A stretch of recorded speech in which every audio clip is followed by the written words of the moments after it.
Hey guys and gals, I'm The Terrain with Server.pro, and today Mojang released 1.16.2 pre-release 2 for Minecraft. Many changes in this update were simple bug fixes, but the changes are still important nonetheless. So let's dive into this pre-release.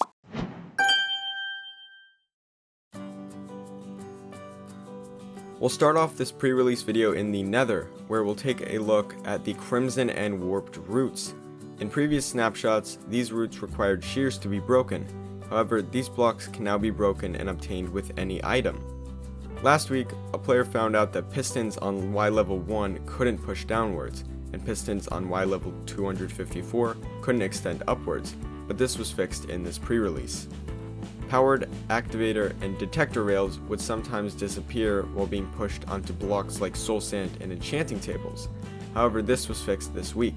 Item frames were unable to drop items in previous versions when the game rule do entity drops was set to false. However, this was also fixed with this pre-release.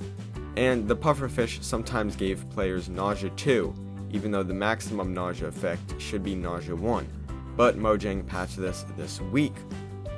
And in the creative inventory, dyes have been tweaked to display the items in the same order of color as the wool types in the creative inventory.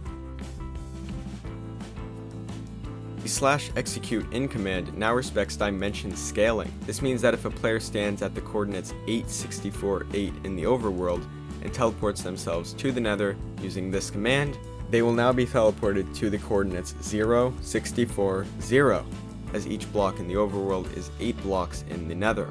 Also, the new green overlay that appears when a player turns off distortion effects could be hidden with F1, but this bug was fixed in this release. And before we move on to mob changes, please leave a like and subscribe to Server.pro for more news of the 1.16.2 release, as well as videos and tutorials on plugins and mods. Enderman could pick up and place snowless, snowy grass blocks in the previous pre-release. However, this was fixed this week, so now you shouldn't have to worry about this ugly gray block showing up in your world. Enderman also had problems with placing blocks on item frames which were located on the floor, but this bug was fixed as well.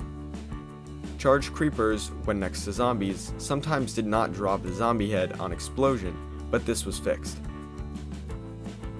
And that is all for this pre-release video.